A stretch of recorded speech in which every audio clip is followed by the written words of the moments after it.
നമ്മൾ എല്ലാം നല്ല ഉദ്ദേശത്തോടെയാണല്ലോ ചെയ്യുന്നത്. എത്രയോ കാലമായി കേരളത്തിൽ എങ്ങനെയാണോ ഇത്തരം കാര്യങ്ങൾ ചെയ്യുന്നത് അതുപോലെയാണ് ടൂറിസം വകുപ്പ് ഇപ്പോഴും ചെയ്യുന്നത്. എല്ലാ കാര്യങ്ങളും ചാരപ്രവൃത്തിക്ക് വേണ്ടിയിട്ട് ഓരോവിടെ വിളിച്ച് അതിൻ്റെ എല്ലാ സൗകര്യം ചെയ്തു കൊടുക്കുന്ന സർക്കാരോ മന്ത്രിമാരാണോ കേരളത്തിൽ?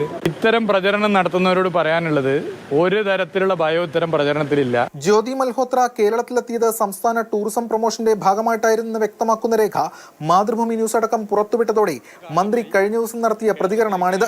മുഹമ്മദ് റിയാസിന്റെ വാക്കുകളെ അവിശ്വസിക്കേണ്ട കാര്യമില്ലെങ്കിലും ഭാവിയിൽ ഇത്തരം സോഷ്യൽ മീഡിയ ഇൻഫ്ലുവൻസേഴ്സിനെ തിരഞ്ഞെടുക്കുമ്പോൾ മാനദണ്ഡങ്ങൾ കർശനമാക്കേണ്ടതിലേക്കാണ് ജ്യോതി മൽഹോത്ര വിഷയം ചെന്നെത്തിയിരിക്കുന്നത്. യൂട്യൂബിലെ റീച്ച്, ഉള്ളടക്ക ഗുണനിലവാരം, അവതരണത്തിലെ ആകർഷണീയത തുടങ്ങി 8ഓളം കാര്യങ്ങൾ പരിഗണിച്ചാണ് നിലവിൽ സോഷ്യൽ മീഡിയ പ്രൊമോഷനായി ആളുകളെ തിരഞ്ഞെടുക്കുന്നതെന്ന് സർക്കാർ പറയുന്നു. ഒപ്പം ഇവർ കേരള ടൂറിസത്തിന്റെ മാർക്കറ്റിംഗ് ലക്ഷ്യങ്ങളുമായി യോജിക്കുന്നവരാകണമെന്നും ഇതിലുണ്ട്. എന്നാൽ കളങ്കിത വ്യക്തിത്വങ്ങളാണോ? ഇത്തരക്കാരുടെ പശ്ചാത്തലം എങ്ങനെ? സുരക്ഷാ ക്ലിയറൻസ് തുടങ്ങിയ കാര്യങ്ങൾ കൂടി ഭാവിയിൽ പരിഗണിക്കേണ്ടി വരും. ഇല്ലെന്നുണ്ടെങ്കിൽ പിന്നീട് ഇവർ എന്തെങ്കിലും കുറ്റകൃത്യങ്ങളിൽ ഏർപ്പെട്ടാൽ അത് സർക്കാരിന് ബാധ്യതയാകും. വിഷയത്തിൽ പ്രതിപക്ഷ രാഷ്ട്രീയ കക്ഷികളടക്കം സർക്കാരിനെതിരെ രംഗത്ത് വരികയും ചെയ്തിരുന്നു. പാകിസ്ഥാന് വേണ്ടി ചാരവൃത്തി നടത്തിയെന്ന ഗുരുതര സ്വഭാവമുള്ള കേസിലാണ് ജ്യോതി ഉൾപ്പെട്ടിരിക്കുന്നത്. അതിനാൽ കേവലം ജോലി എന്നതിനപ്പുറം മറ്റ് ലക്ഷ്യങ്ങൾ കൂടി വെച്ചാണോ ഇത്തരക്കാർ എത്തുന്നത്?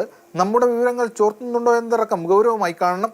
ജ്യോതിയുടെ ട്രാവൽ വിത്ത് ജോ എന്ന ചാനലിൽ ഏതാണ്ട് 500-നടുത്ത് വീഡിയോ അപ്ലോഡ് ചെയ്തതിൽ പലതും പാകിസ്ഥാനിലെയാണ്. ഇവർക്ക് പാക് ഇന്റലിജൻസ് ഉദ്യോഗസ്ഥരുമായും അവിടുത്തെ ചാരസംഘടനയുമായും ബന്ധമുണ്ടെന്നതിനുള്ള തെളിവുകളും ഹരിയാന പോലീസ് അടക്കമുള്ള അന്വേഷണ ഏജൻസികൾ ശേഖരിച്ചിരുന്നു. കേസും അറസ്റ്റുമൊക്കെ ഉണ്ടാകുന്നതിന് മുൻപായിരുന്നു ജ്യോതി മൽഹോത്രയുടെ കേരള സന്ദർശനമെങ്കിലും അവർ നേരത്തെ മുതൽ കേന്ദ്ര അന്വേഷണ ഏജൻസികളുടെ അടക്കം നിരീക്ഷണ പട്ടികയിലുണ്ട്. സർക്കാർ അതിഥികളല്ല ഇത്തരം സോഷ്യൽ മീഡിയ ഇൻഫ്ലുവൻസേഴ്സ് എന്ന് രേഖകളിൽ പറയുമ്പോഴും അവരെ നമ്മൾ ചെലവടക്കം നൽകി ക്ഷണിച്ചാണ് കൊണ്ടുവരുന്നത്. അതിനാൽ തെരഞ്ഞെടുപ്പ് മാർഗനിർദ്ദേശങ്ങൾ കർശനമാക്കണം.